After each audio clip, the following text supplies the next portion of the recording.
The Marco Polo was unlike most of the other Chinese restaurants in Chinatown. The other Chinese restaurants typically were Chinese names like Fu's, On, Ding Ho, Yen Lok, for example. But Marco Polo was a name chosen to, I think, bring about the idea that East and West could meet at a site, at a restaurant, at a nightclub in Chinatown, and that non-Chinese people would be very welcome there. During my high school years, the hangout spot was Mr. Louis' home. His son, Mark, was a good friend of ours, and so we would generally hang out at his place. Often what would happen, we would go there after school, and he'd already be gone. Probably in the morning, he would be going out to the markets, getting the food for the restaurant, etc. He would have a lot of paperwork, administration, because many of the acts he brought in were up-and-coming acts. He brought in people like the Fifth Dimension,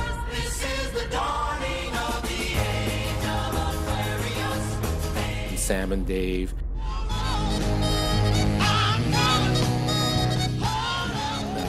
And these people were just at the beginning of their careers. And interesting enough, many of them were acts that mainstream nightclubs in Vancouver would not bring in. And there was a sense of discrimination and racism at the time. You got to remember, this is the early 60s. And to bring in those kinds of acts would be somewhat risky for mainstream clubs. But Mr. Louis had no problem with that. But he would speak about how, growing up in Chinatown, how he faced so much discrimination. I remember stories about him going downtown and refused entry to restaurants, to theaters, etc.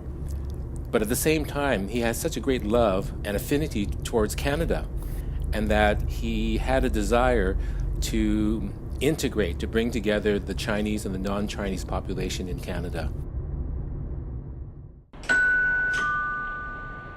Tea or coffee? Coffee. Can I have tea? Yeah. I'm good with tea, yeah. Tea? Okay, 2 teas and 1 coffee. Thank you so much, you guys. Like, where your dad came from, maybe when he migrated here. Something like that. My dad was born in Calgary, actually. Okay. 1929, was it, Rena? Well, he was born in 1925. 1925. And do you know when he came to Vancouver? I don't know that. But he had very limited education, right? Right. I think he only went as far as grade 8. So that's why we're very proud of what he's accomplished in his life. Right. My dad started out as a waiter in Chinatown, actually. Because then Chinatown was a ghetto. And so he and a lot of the Chinese, they actually stayed in Chinatown and worked in Chinatown because it was considered safe. There are actually 3 brothers in total. They had owned an insurance company, an Chinese importing company, and then they opened up this restaurant in 1964. They needed money. They needed to support their families. So Dad needed some way of just creating more income. He decided to incorporate a smorgasbord that allowed non-Asians to try various dishes, and so he had quite an array of choices. Sitting there eating at the restaurant, and I was looking around at the people that were there. There was a Caucasian man, and he went up to the smorgasbord and he loaded up his plate with chow mein, and he sat down and he took a big, huge forkful of the noodles and put it in his mouth, and he just closed his eyes, and there was just this most satisfied look on his face when he tasted the noodles. And I said to myself, wow, that's quite something. My name's Marina. At the time when I met Mark, I was Marina Lowe. And I actually had my 16th birthday at Marco Polo. And I was just seeing Mark then when I was 15. So as I said, my parents didn't want me to be seeing anybody, so he didn't get invited. But we got married at the Marco Polo. We didn't want to. We thought we would try to have a Western-style venue rather than a Chinese one. But we ended up having it there, and I was really glad we did. Mark's dad made special dishes for our wedding, really different stuff. And as I recall, it was a great meal, okay? One of the things I can tell you about our wedding was we went from table to table to thank people. Then we went to that area where I said there was a private dining area, and we thought they were part of the wedding party, or wedding guests, so we went up there, realized that they were just tourists enjoying the smorgasbord, because even though there was a wedding banquet being held, and we had 300 people there at the wedding, my father-in-law still chose to open up the smorgasbord for the other tenants, you know, that were other customers. So here we're thanking them for coming to our wedding, and they're going, oh, that's very nice. And then we realized they're in Bermuda shorts, you know, they were just customers coming in to enjoy the smorgasbord. So.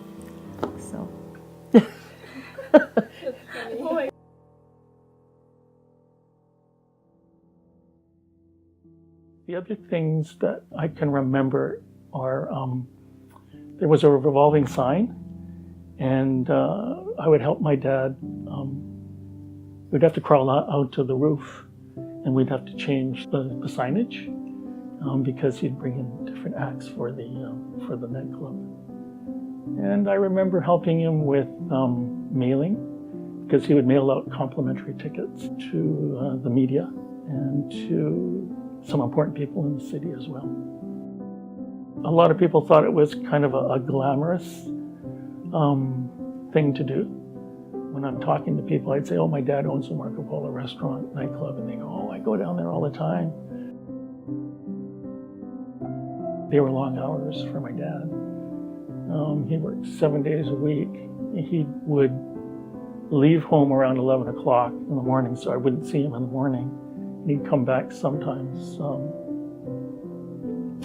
3 o'clock, 4 o'clock in the morning. So he worked really hard. Also, seeing that my dad worked so hard in that business, and we sort of helped out in any way we could too as kids, we definitely didn't want to go into the restaurant business. So we all, either became professionals or some other work. I did work for one night as a busboy, and he fired me the next day. I just didn't have it, I guess. He sold his share of the business in 1976. That was the year that I married my fiance. He just decided to pack it in and enjoy life. And so he sold his share to his brother. And I believe it then closed in 1983. He always had to do something. He was always involved. The Chinese veterans, Unit 280, they'd always have a summer picnic. And so Dad would call up some of the suppliers and say, hey, we're having this for the veterans. We need this and we need that. And they'd always pitch in. And Dad would be there with his wok, and he'd be making the chow mein for all of the members there. Yeah, so that was a nice memory.